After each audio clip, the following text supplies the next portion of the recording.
द्वादश अक्षर मंत्र पुनि जपहि सहित अनुराग।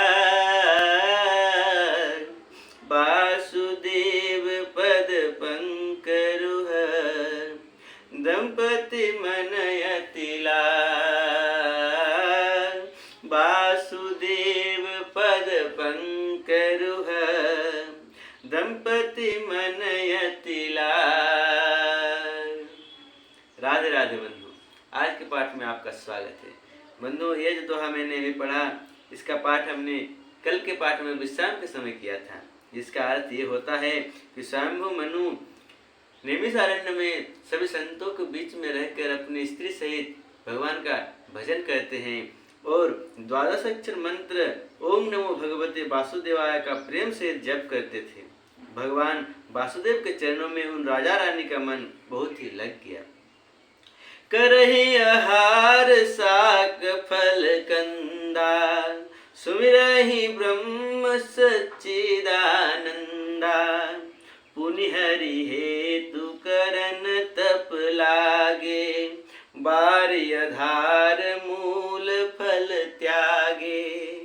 गोस्वामी जी कहते हैं कि वे साग फल और कंद का आहार करते थे और सच्चिदानंद ब्रह्म का स्मरण करते थे। फिर वे श्री हरि के लिए तप करने लगे और मूल फल को त्याग कर केवल जल के आधार पर रहने लगे। उर अभिलाष निरंतर होई, देखिय नयन परम प्रभु सोई। अगुण अखंड अनंत अनादि, जेहि चितहि परमारथ वादी। हृदय में निरंतर यही अभिलाषा हुआ करती कि हम कैसे उन परम प्रभु को आंखों से देखें, जो निर्गुण अखंड अनंत और अनादि हैं और परमार्थवादी ब्रह्मज्ञानी तत्ववेत्ता लोग जिनका चिंतन किया करते हैं। नेति नेति जेहि वेद निरूपा, निजानंद निरुपाधि अनुपा। शंभु विरंचि विष्णु भगवाना, उपजहि जासु अंश ते नाना। जिन्हें वेद नेति नेति यह भी नहीं कहकर निरूपण करते हैं, जो आनंद स्वरूप उपाधि रहित और अनुपम हैं एवं जिनके अंश से अनेकों शिव ब्रह्मा और विष्णु भगवान प्रकट होते हैं, ऐसे प्रभु सेवक बस आहई। ऐसे प्रभु सेवक बस आहई, भगत हेतु लीला तनु गहई। जो यह वचन सत्य श्रुति भाषा, जो यह वचन सत्य श्रुति भाषा।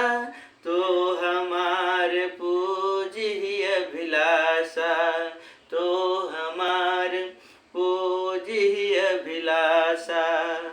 ऐसे महान प्रभु भी सेवक के बस में हैं और भक्तों के लिए दिव्य लीला विग्रह धारण करते हैं। यदि वेदों में यह वचन सत्य कहा है तो हमारी अभिलाषा भी अवश्य पूरी होगी। ऐसा कौन सोच रहे हैं? ऐसा शत्रुपा और शंभु मनु सोच रहे हैं। गोस्वामी जी कहते हैं कि ये ही विधि बीते बरस सट, सहस बारी आहार। यही विधि बीते बरस सट, सहस बारी आहार। संवत सप्त सहस्र पुनि, रहे समीर आधार। संवत सप्त सहस्र पुनि, रहे समीर आधार। इस प्रकार जल का आहार करके तप करते 6000 वर्ष बीत गए।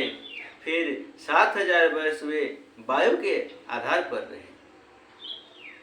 इस प्रकार बंधुओं, आज के पाठ में हमने जाना कि भरद्वाज मुनि को याज्ञवल्क्य मुनि शंभु मनु और शत्रुपा के तप और उनकी भक्ति के बारे में, उनकी जो रहनी थी उनके बारे में बता रहे हैं कि किस प्रकार वे फल मूल खाकर रहते हैं, फिर उसका भी त्याग देते हैं और पानी पीकर रहते हैं और भगवान का भजन करते हैं। इस प्रकार 6000 वर्ष बीत जाते हैं।